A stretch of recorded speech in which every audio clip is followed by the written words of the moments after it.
¿Qué tal? ¿Cómo están? Bienvenidos, qué bueno que nos acompañan a esta Lecciones de Cielo. Les saludamos pues desde la parroquia Jesús el Salvador de la diócesis de Ciudad Juárez, Chihuahua, México. ¿Qué tal? Nos acompaña Ivonne Reyes. ¿Cómo estás, Ivonne? Muy bien, bendito Dios, y esperamos que todos aquí, de quienes estamos reunidos esta tarde y quienes nos están viendo a través de YouTube, pues tengan un excelente día. Así es, y sobre todo porque seguimos adentrándonos a entender y a conocer un poco más sobre estos textos, sobre estas lecciones de cielo y sobre pues este tesoro que nos deja Luisa Picarreta y que es interesante irlo pues desglosando, irlo también disfrutando, Ivonne. Así es, un gran tesoro. Precisamente el día de hoy compartía con una amiga de hace tiempo, compartí algunas ligas de algunos de los retiros y a las 2 horas me devolvió el mensaje diciendo que ya había visto los 5 programas que le había enviado. Si ya los escuché, dice, y es un gran tesoro. Entonces, pues bendito Dios que la divina voluntad, que estas lecciones de cielo se extienden y quien está atento, quien está dispuesto, descubre en ellas un gran tesoro. Así es, y sobre todo pues ir aprendiendo aquellos que desconocemos o desconocen mucho de estos temas. Bueno, pues será interesante ver de primera mano quién nos va compartiendo y siempre es un gusto pues saludar. Ivonne, la vez pasada pues nos compartió el doctor Tomasini, que ya lo tenemos por ahí casi listo en este enlace desde la Ciudad de México y que nos va dando todavía este tema introductorio para poder comprender un poco más sobre cómo precisamente Dios nos presenta estas posibilidades para estar más cerca de Él. Así es, y pues todo partiendo precisamente de la riqueza, otra riqueza de la Iglesia, como lo es el catecismo. Entonces estamos analizando, estamos descubriendo, estamos meditando cómo el catecismo de la Iglesia Católica, pues ahí está inmersa la divina voluntad. Así es, nos dejó pues varios números, una tarea, no sé si los que están aquí tuvieron la oportunidad de leer, de ir precisamente reflexionando esos números de la Iglesia, del catecismo de la Iglesia que nos dejó precisamente el doctor, para irnos adentrando, ir profundizando un poco más sobre esto. Y siempre es importante que entendamos que mucho de lo que aquí vamos a estar y de lo que se comparte, Ivonne, pues está enmarcado dentro del magisterio de la Iglesia y bueno, pues eso es muy, muy importante. Sí, precisamente por eso se da inicio con el Catecismo de la Iglesia, para que nosotros nos demos cuenta de que no es una revelación pues extraña o contraria a la Iglesia, sino que está basado precisamente y está fundamentada en el Catecismo de la Iglesia, está fundamentada en el depósito de la fe y está fundamentado en nuestra Santa Madre, la Iglesia. Así es, y pues desde este momento ya le damos la bienvenida al doctor Tomasini desde la Ciudad de México. ¿Qué tal, doctor? ¿Cómo está? Pues le saludamos aquí desde Ciudad Juárez y pues gracias por estar nuevamente aquí con nosotros. Sí, buenas tardes. Hola, buenas tardes. Buenas tardes. Pues aquí estamos tratando de entablar comunicación con ustedes y pues no sé qué sea lo que hayan visto hasta ahorita, porque había problemas con el contenido, pero no sé si podríamos empezar. Pues recuerde que nos dejó una tarea, nos dejó trabajo para quienes están siguiendo estas lecciones de cielo, unos números precisamente del catecismo que nos van dando precisamente ese marco. No sé si usted gusta ir desarrollando, ir compartiendo sobre cada uno de estos puntos que nos dejó ahí como pendiente. Sí, o sea, es lo que hoy ahorita con Iván. Y bueno, les habíamos pedido que revisaran algunos numerales del catecismo. Yo me atrevería a preguntarle si los leyeron.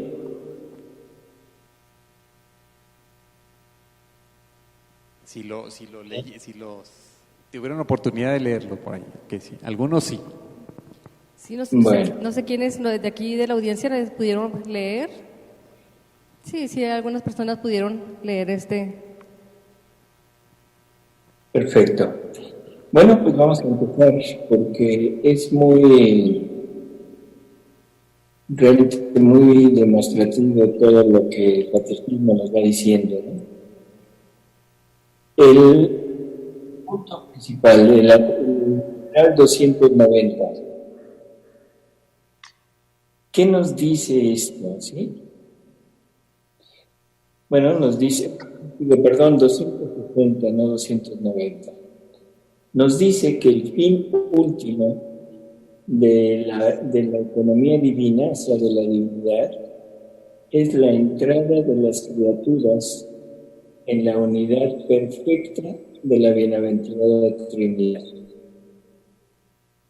O sea, ¿qué nos está hablando? Que prácticamente ya estábamos, la Iglesia ya había entendido que debemos estar totalmente unidos a la Santísima Trinidad en una unidad total. Y esto responde a lo que Jesús nos dijo en la última cena, cuando, hablando con su Padre, nos dice que Él en nosotros, su Padre en Él, para que todos nos volvamos uno, de la misma manera que ellos son uno. O sea, la forma en que Jesús y el Padre son uno es en el único Dios. Los dos, junto con el Espíritu Santo, participan del único Dios. ¿Sí? No sé si esto queda claro. O sea, la unidad que Jesús tiene con nosotros es en la divinidad. O sea, que nosotros podamos llegar a tener lo mismo que ellos son por naturaleza, que nosotros lo llegáramos a hacer por don, por gracia, como un regalo que nos quiere dar. Y eso gracias a la presencia de Jesús en nosotros. Pero una presencia obrante, una presencia donde Él se funda totalmente con su criatura, ¿sí? Que somos nosotros. Ahora, ¿cómo se llevaría a cabo esto?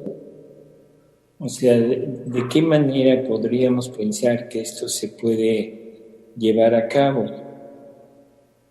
Si seguimos con el catecismo, en el número 295 nos dice, creemos que Dios creó el mundo según su sabiduría. El mundo no es producto de una necesidad cualquiera, de un destino de fuego o del azar. Creemos que procede de la voluntad libre de Dios, que ha querido participarnos de su ser, de su sabiduría y de su bondad. Entonces, en este numeral tenemos descrito que nos quiere participar del ser divino y de sus atributos, de su sabiduría y de su bondad. En el número 460 nos dice que el Verbo, el Hijo de Dios, encarnó para hacernos partícipes de la naturaleza divina. Entonces, un punto más, ya tenemos su ser, su sabiduría, su bondad y ahora su naturaleza. En ese numeral hay un comentario que dice Santo Tomás de Aquino, donde menciona que el Hijo de Dios, queriendo participarnos de su divinidad, asumió nuestra naturaleza para que, habiéndose hecho hombre, hiciera dioses a los hombres.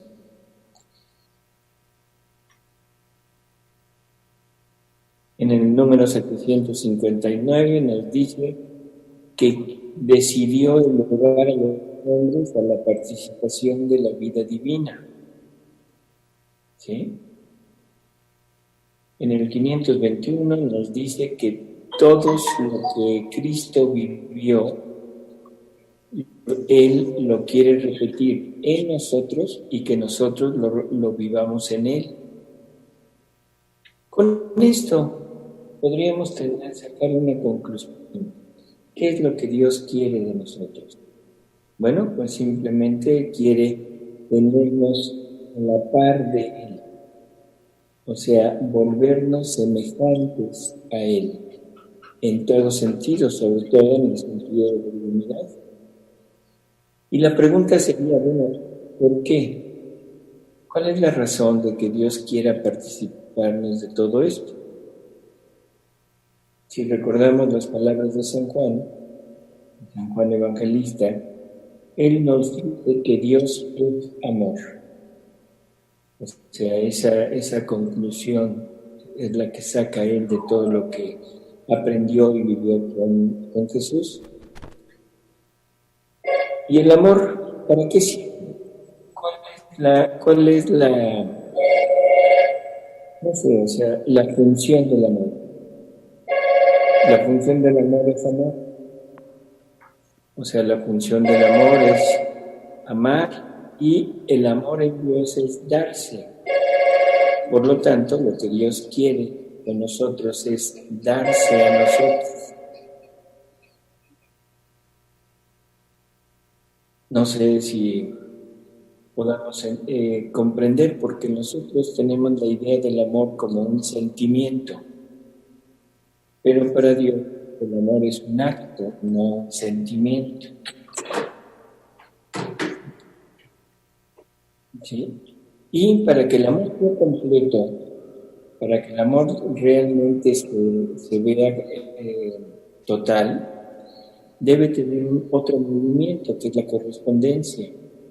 Dios quiere amar, pero al mismo tiempo quiere recibir un amor, o un amor que sea semejante al de Él, que sea un amor digno de Él.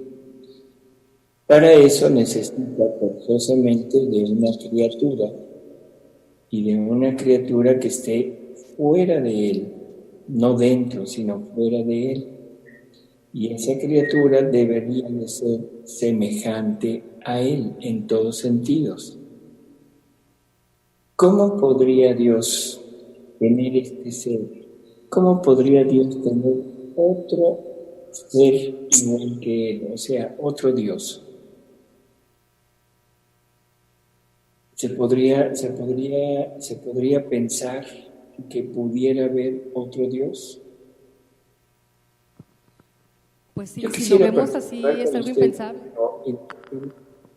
¿Mandé? Que si lo vemos así humanamente es algo impensable el poder pensar en otro Dios, pero Él en esa decisión de amar y de darse, pues nos regala precisamente ese poder nosotros acercarnos a Él con un amor como un amor pues divino. Uh-huh. O sea, sería impensable que hubiera otro Dios. Se dice que Dios lo puede todo, o sea que para Dios no hay imposibles.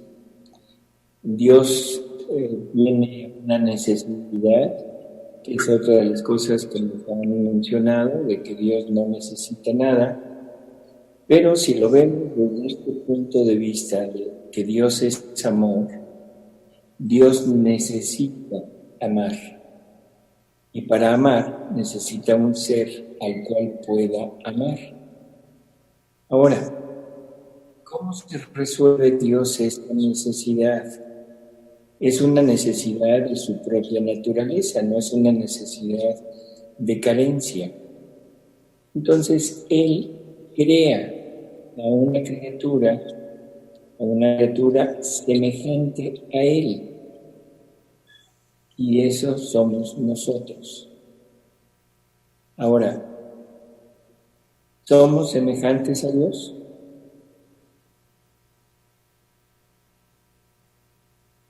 Es una pregunta. Entonces, aquello que dice la Biblia en el Génesis, que hagamos al hombre a imagen y semejanza nuestra, ¿es falso? A ver, ahora dicen que bueno, a ver, que siempre sí. ¿Cómo? Ahora dicen que siempre sí. Primero dijeron que no, ahora dicen, bueno, siempre sí se puede. Sí. A ver, vamos a pasar aquí el micrófono.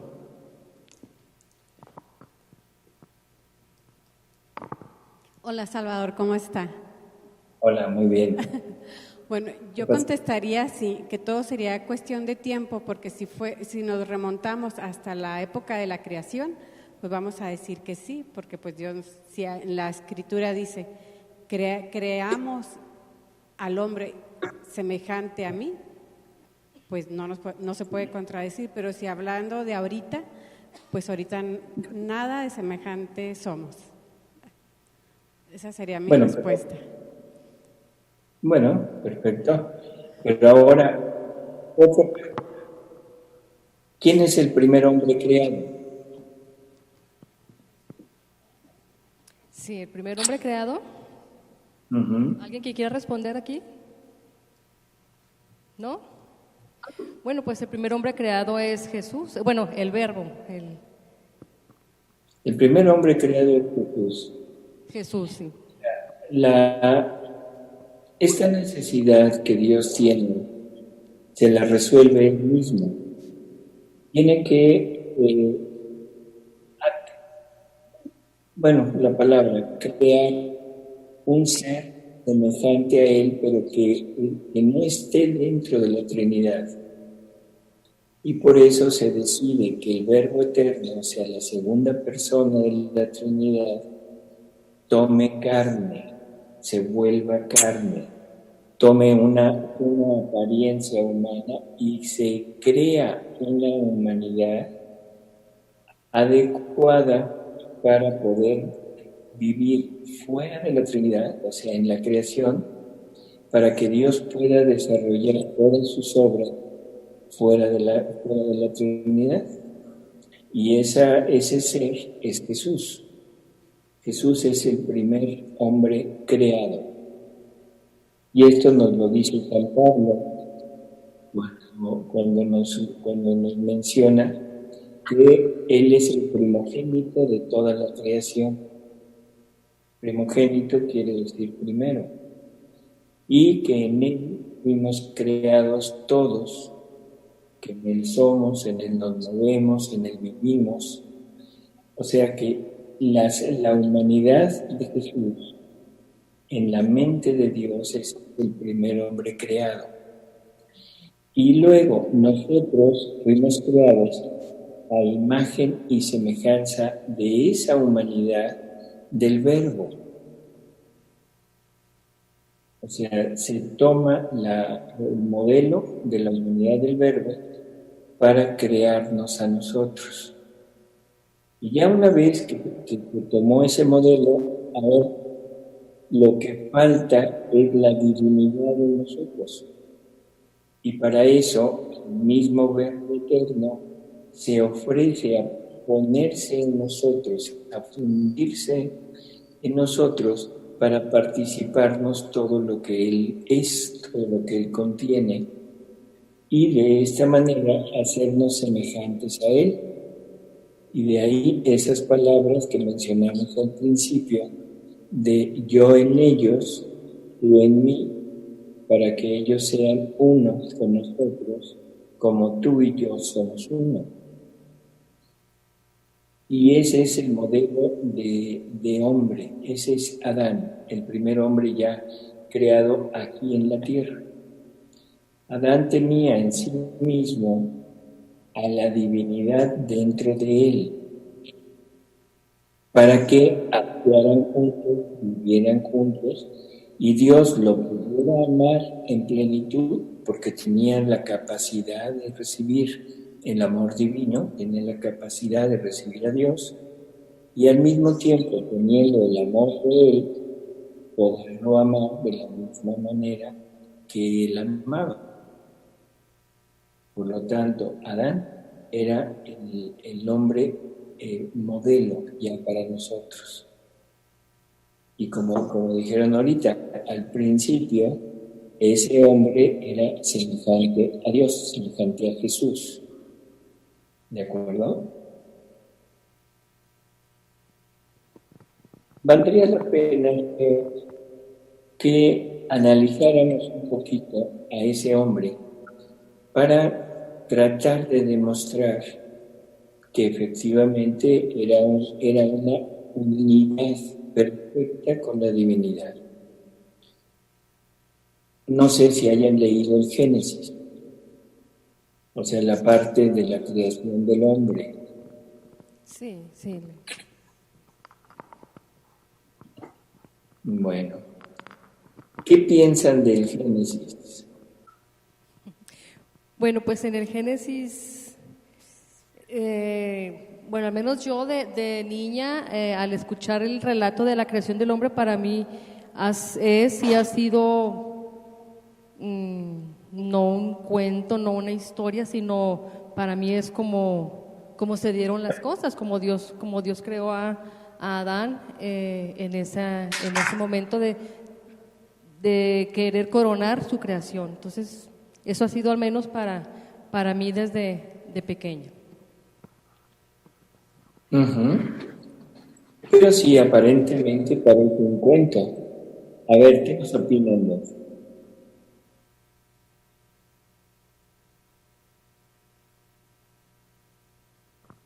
Ahí. Qué bueno que hace esa pregunta porque yo siempre he tenido una duda. ¿Por cuál pensamiento se va la divina voluntad? Aquella que dice, aquella tradición que dice que fue creado el hombre, o sea, de la tierra. Creo que ya me contesté. Y la otra es de que Dios toma de Adán para crear bueno, y la otra que toma para crear a Eva, pero ya una vez creado Adán. Ya ve que hay dos versiones ahí. ¿Cuál sería la de que está más relacionada o cuál sería por la parte de la divina voluntad? ¿La yavista o la otra que es la eloísta? Por eso, nos habla el Génesis de la creación del hombre y vamos a mitigar un poquito todas las tradiciones y vamos a tratar de analizarlo así sin tanto problema. En un principio crea a Adán, ¿de acuerdo? Estaba Adán solo, no estaba Eva. Y tan es así que se oye la palabra de Dios diciendo, hagamos una compañía a Adán, no es bueno que el hombre esté solo. Hagámosle una compañía o busquemos una compañía para él. ¿Se acuerdan de esas palabras? Lo cual quiere decir que Adán en un principio era él, nada más. En Adán, bueno, para preguntar en esto, o sea, ¿qué hace Dios después de decir esas palabras? Le lleva a todos los animales. Y nos dice el Génesis que Adán le puso el nombre a todos los animales, pero que no se encontró compañía adecuada para Adán. Y entonces Dios lo duerme, o sea, Dios saca de Adán, nos dice el relato, una costilla, y de ahí forma a Eva. O sea, lo que nos está queriendo decir es que de la misma estirpe, del mismo germen del hombre, saca a la mujer. O sea que la mujer vendría siendo prácticamente como hija de Adán, porque sale de Adán y Dios forma a la mujer de la materia o del germen de Adán. ¿De acuerdo? Pero eso no es lo importante. Lo importante es ver quién era el hombre. Bueno, nos dicen que estaba en un jardín, en un paraíso, en donde en el centro de ese paraíso, había un árbol, que era el árbol del conocimiento del bien y del mal. Y el fruto de ese árbol es el que Dios le pide a Adán que no coma de él. Y se lo pide como una prueba para ver que realmente lo amaba. Entonces, no comas nunca de ese fruto. Y el día que comas, irremediablemente morirás. Por lo tanto, eso nos está hablando de algo que el hombre tenía en sí mismo, que era la inmortalidad. El hombre no iba a morir. Porque esa muerte a la que se refiere es la muerte tanto física como espiritual.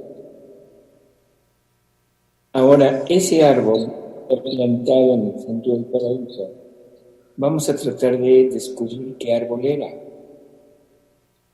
Es muy curioso que nos diga que el mismo fruto nos puede dar el conocimiento del bien y del mal.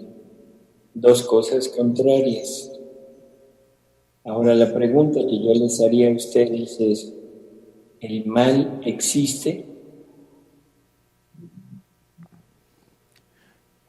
La vez pasada habíamos quedado que no, Que no, ¿verdad? que no, pero como existe el bien, tendría que existir el mal. A ver, denos una recordada, doctor. Por eso, el mal por sí mismo no existe. Entonces, lo que existe es el bien. Y el bien, ¿qué es el bien? El bien es Dios. El bien absoluto es Dios. Por lo tanto, para que haya mal, se necesitaba forzosamente la presencia de Dios, porque el mal es la ausencia de Dios. Ahora, si está Dios, ¿qué cosa puede quitar a Dios? ¿Qué es lo que podría quitar a Dios de un lugar? Solamente la voluntad humana. No hay otra cosa capaz de quitar a Dios de un lugar. Por lo tanto, como decíamos la semana pasada, en ese árbol estaba Dios mismo, pero también estaba la voluntad humana. Y la voluntad humana es la que quitó a Dios de ahí cuando el hombre desobedece. El hombre le dice a Dios, ¿sabes qué? No me interesa tu mandato y voy a comer de este fruto. Entonces quita a Dios. Por lo tanto, ¿qué árbol sería? El árbol de la voluntad humana. O sea, el árbol del conocimiento del bien y del mal es la voluntad del hombre. Y si es la voluntad del hombre y ahí estaba Dios, eso nos está hablando de esa intimidad, de esa unión que existía entre lo divino y lo humano. El Génesis nos relata que Dios se paseaba en el jardín, o sea, en ese Edén, y platicaba con su criatura. O sea, otro dato más para ver la intimidad que había entre Adán y su creador. Luego dijimos que si el árbol del bien y del mal es la voluntad del hombre, y ese árbol estaba plantado en el centro del paraíso, entonces el paraíso, ¿dónde estaría? En el hombre. O sea, el hombre era el paraíso, un paraíso en donde Dios habitaba junto con su criatura, y que la criatura fue la que corrió a Dios de él. Pero luego, relata el Génesis que Dios se presenta y Dios le pregunta a Adán que si había comido de ese fruto. Adán inmediatamente le echa la culpa a la mujer. O sea, no acepta su culpa y le dice, no, es que la mujer que me diste es la que me dio el fruto. Se voltea Dios con la mujer y pregunta, ¿por qué? ¿Por qué lo hiciste? Y otra vez le echa la culpa a la serpiente. O sea, se deslindan de su responsabilidad. Y a la serpiente ya no le puede echar la culpa a nadie.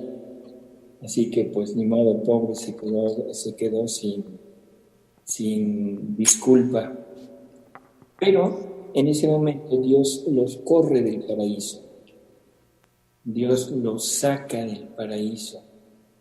Pero las palabras que dijo cuando los saca son muy curiosas, porque dice, que he ahí al hombre hecho como uno de nosotros, conocedor del bien y del mal. Saquémoslos del paraíso, no sea que alargue su mano y coma del árbol de la vida y viva para siempre. Habíamos quedado que el árbol de la vida es Jesús. Habíamos quedado que Jesús es el que nos, comiendo su cuerpo, bebiendo su sangre, podremos llegar a tener vida eterna. Y esto está plasmado en el Evangelio de San Juan, y es lo que hemos continuado hasta la fecha. Cada vez que nosotros vamos a comulgar, que recibimos la Eucaristía, lo que estamos recibiendo es el cuerpo y la sangre de Jesús. O sea, nosotros nos alimentamos de Él y gracias a eso tenemos la esperanza de llegar a la vida eterna. Entonces es muy curioso que en el paraíso terrenal estuviera el árbol de la vida y también estaba en el centro del paraíso, o sea, estaba en el centro del hombre. Comentábamos que para Dios no hay tiempos. Dios vive en la eternidad y en la eternidad no hay pasado ni hay futuro, es un eterno presente. Por lo tanto, para Dios no es problema que en el momento de la creación estuviera representado su Hijo Jesucristo. Y de ese Jesucristo tenía que alimentarse Adán para permanecer siempre en una vida eterna. ¿De acuerdo? Con esto tenemos ya una idea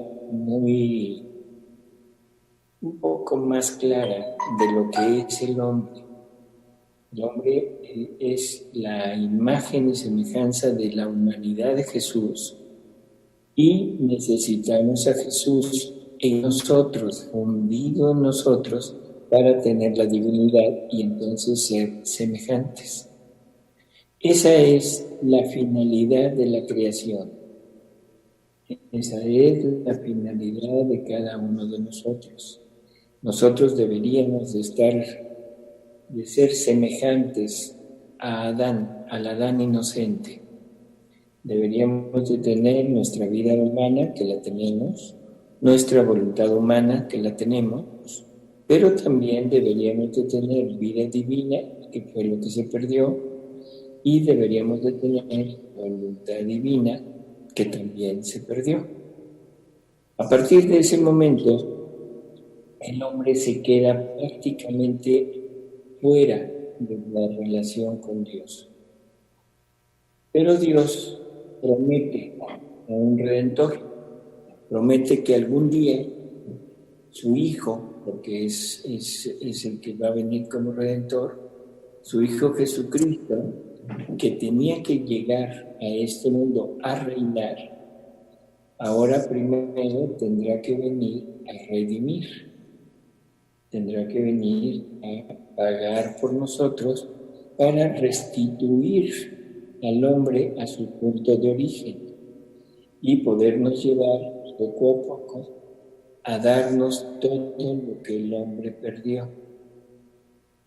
Empieza la historia de la humanidad, que más o menos la conocemos, hasta que llega el diluvio. En el diluvio se destruye todo por la maldad del hombre, todo lo que el hombre había hecho. Y después de esto se reinicia prácticamente toda la familia humana empieza, y Dios empieza a llevar poco a poco a algunas personas para ir formando un pueblo, que es el pueblo judío, el pueblo hebreo, o lo que decimos el pueblo escogido. Hubo grandes personajes, hubo grandes santos, porque santos por su vida, por sus virtudes, pero ninguno de ellos pudo entrar al cielo. Ni Abraham, ni Moisés, ni los profetas, ninguno de los reyes, nadie pudo entrar al cielo, porque estaban muertos a la gracia, que esa es la herencia que había dejado Adán. Y ahora debemos ir entendiendo que lo que pasó es que al quitarse Adán la vida divina y la voluntad divina, ya no nos la pudo heredar. Y esto es lo que nosotros llamamos gracia. Sin la gracia, el hombre no podía tener acceso al cielo. Y se tenían que ir a un lugar que se llamaba el seno de Abraham a esperar la redención. Pasan miles de años hasta que llega Jesús. Jesús restablece al hombre por medio de su evangelio, de su predicación, de su pasión, de su vida oculta y de su muerte. Gracias a eso, Él paga por todo lo que nosotros le debíamos a la divinidad y se restituye en parte lo que el hombre había perdido. Jesús nos deja sacramentos y dentro de esos sacramentos, el primer sacramento que se recibe es el bautismo. Y el bautismo es la inserción de la vida divina en nosotros, el injerto de la vida divina en nosotros. Por eso es que se perdona el pecado original, que el pecado original lo podemos considerar como la ausencia de la vida divina en la criatura. Ahora, ya teniendo eso, nos deja todos los sacramentos, sobre todo la Eucaristía. Él se queda ahí en el pan, en el vino, para irnos preparando para algún día restituir su reino tal y como lo había pensado. Porque con todo lo que Jesús hizo en la redención, no nos dejó la restitución completa. O sea, no somos semejantes todavía al primer hombre. No tenemos la vida divina obrante en nosotros. No tenemos los atributos de Dios como para poder corresponderle en amor, o sea, poder amarlo con amor divino. No tenemos la divinidad en nosotros como para hacer obras divinas. Y ustedes dirán, híjole, eso está muy raro. Pero Jesús nos lo dejó en el Evangelio. Jesús nos invita a la santidad, pero a una santidad igual a la del Padre. Nos dice, sean santos o perfectos como mi Padre Celestial. O sea, nos está invitando a una santidad y a una perfección, no a modo humano, sino a modo divino. Y uno dice, caray, llegar a tener una santidad igual a la del Padre Celestial, como que es inaceptable. Pero eso es porque no tenemos el concepto total. En otra ocasión Jesús dice, todo aquel que escucha mi palabra y la pone en práctica, no solo hará mis obras, sino aún mayores. Entonces, de alguna manera, el hombre puede llegar a hacer cosas más grandes que las que Jesús hizo. Y eso parece una locura, casi parece herejía. O sea, que lleguemos a eso, ¿no? A ese punto. Es que esa invitación es muy comprometedora, ¿no, doctor? El poder pensar que alguno de nosotros en esa búsqueda de la divinidad podríamos, pues qué tanto no podríamos hacer por este mundo, ¿no? Por nuestras familias, por nuestra sociedad, y eso es, pues yo creo, una gran reflexión a la que estamos invitados a seguir desarrollando. Nos dicen que nos queda 2 minutos para concluir el enlace, doctor, y le invitamos para que nos deje un trabajo pendiente o que nos deje algo para reflexionar y tener durante esta semana esto que estamos viendo en el día de hoy. Bueno, yo pienso que este pequeño relato del Génesis, así rápido, podría ser algo útil leer parte del Génesis e irlo analizando. O sea, no tanto como tarea, sino como una reflexión personal que nos ayude a ir entendiendo lo que queremos hablar de divina voluntad, de esta vida en la divina voluntad.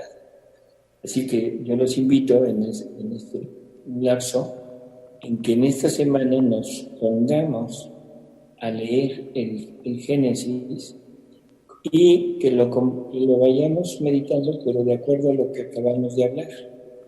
Muy bien, pues esa es muy buena actividad que podemos tener esta semana, y pues desde aquí le mandamos un saludo, doctor, y tenemos algunas preguntas que la próxima semana le hacemos en relación a esto que estamos viendo el día de hoy. Muchas gracias, doctor.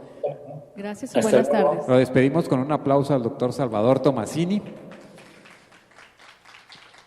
Y le agradecemos mucho esto, y poco a poco pues vamos superando estos problemas de la tecnología. Lo escuchamos muy bien, muy claro. Tuvimos oportunidad de poder hacer estos enlaces y ojalá que así lo podamos realizar en las siguientes comunicaciones.